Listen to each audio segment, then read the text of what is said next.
Arguably the best gaming handheld on the market. It has a great gaming experience, but its best part has always been its price point. This thing launched at $400, and the reason why Valve could price it so low is because they make money on every game that's sold on the system. They have that like console caliber advantage. It was always cheap, but recently it got a hefty price bump. The 1TB OLED model went up by $300 from $649 to $949, and people were understandably upset. It's a 45% jump overnight, and it's not just Valve, it's Xbox pricing, PS5 pricing, ROG Ally, even Nintendo, who almost never raised their prices, jacked the price of the Switch 2 up by like $50 before it even shipped. And in the computer space, the cheaper entry-level Mac Mini is gone, laptop prices are jacked up, it sucks. And the root of it is that memory and storage prices have skyrocketed, but I don't think most people realize how bad the memory saturation is. So 90% of the world's memory production is done by 3 companies. So Samsung and SK Hynix, those are both in South Korea, and then in the US, there's Micron. That's it. So 3 companies that make up 90% of the world's DRAM production. So there's various flavors of DRAM, and all these companies make all the different flavors, but the big ones are DDR, so that's the kind of memory you'd see in desktops. Then there's LPDDR, which is like low power DDR. And that's for like lower voltage, more energy efficient applications like laptops and phones. And the third type is HBM. It stands for high bandwidth memory. And this stuff is the type of memory that you see in like the NVIDIA GPUs that run ChatGPT. But the killer is that HBM modules require 3 times the factory capacity of DDR or LPDDR RAM. So in other words, for every gig of HBM that you produce, you could have produced 3 gigs of DDR or LPDDR. So regular RAM, like the stuff you'd see in the Steam Deck, a phone, a laptop, a desktop, that memory is essentially a flat chip. It comes from a big silicon wafer. It's one layer and it's etched with billions of memory cells. They cut it up, they package it, and it gets used. And both DDR and LPDDR are done in the same way. But HBM is a different thing. It still originates from a wafer, but HBM modules are built in a stack. They take 8, 12, sometimes 16 DRAM dies and they stack them vertically, and then they drill thousands of channels straight through, and these channels allow the data to move up and down in parallel, which is why HBM memory is so high bandwidth.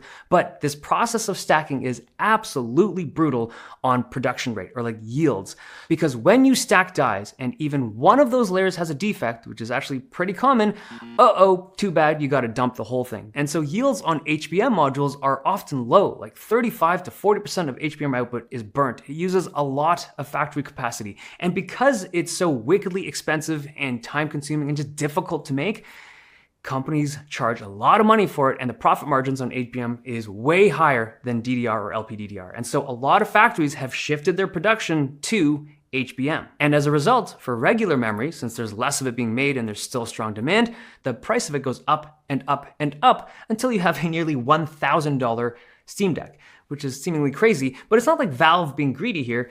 The price of the memory and the storage inside this device are probably triple of what they want it to be. So this is how they're reacting to it. Now, if there was one company or one group of companies to point the finger at, it would be the memory manufacturers, right? They're the ones that decide to reallocate their production to HBM. They're the ones that are setting the price of regular DDR and LPDDR. And if they wanted to, they're the ones that could theoretically switch back to making this kind of memory and just have normal pricing.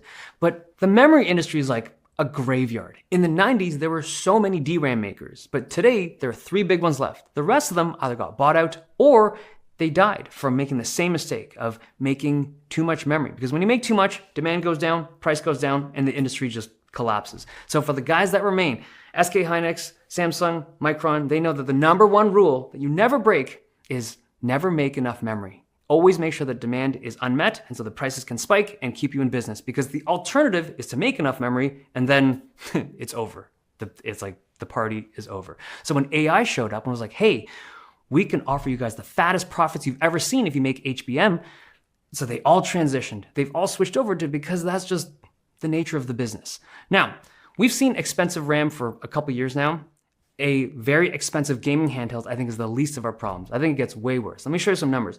So SK Hynix is fully booked for the RAM production for the rest of the year, mostly to NVIDIA. Also, OpenAI has this massive data center project called Stargate, and that thing is projected to require 900,000 wafers per month of DRAM. Like that is 40% of the global production of these wafers being sent to one project. And that's just for OpenAI, the guys that handle ChatGPT. All the other AI providers and all the other hyperscalers like Microsoft, Meta, like everybody wants this RAM. So I think we're gonna have supply issues for years.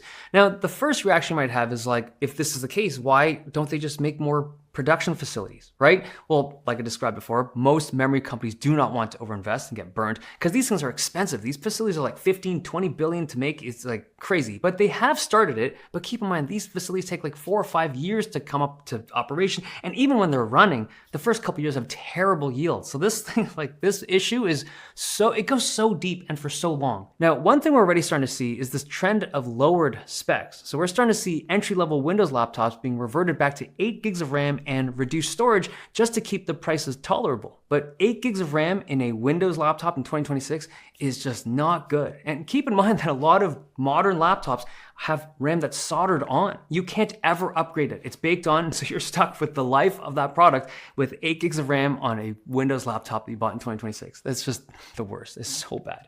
We're seeing the same kind of stuff in the phone market. We're seeing new devices, at least they're rumored to have less RAM than the previous generation. And this for entry-level stuff and like mid-tier stuff, high-end stuff is like, we're likely gonna see elevated pricing. Now, the second thing that's coming from this is that the used market is just getting decimated. Like when new stuff goes up in price, usually the used market follows and it just bumps up, but this is seeing such escalated pricing that people are holding on to their devices for longer because they don't want to upgrade. And so there's less devices even entering the used market, and the price of that stuff is just way higher than it used to be. And it's really painful to see. And the third thing that I think is really important, but almost difficult to talk about, is just, okay, when the new price comes or is revealed and it's super expensive, usually people complain about it pretty aggressively up front. But then after a while, it kind of like people get complacent, and then that super expensive new price becomes just the normal price. The best example that I can think of is like the 20 series gaming laptops.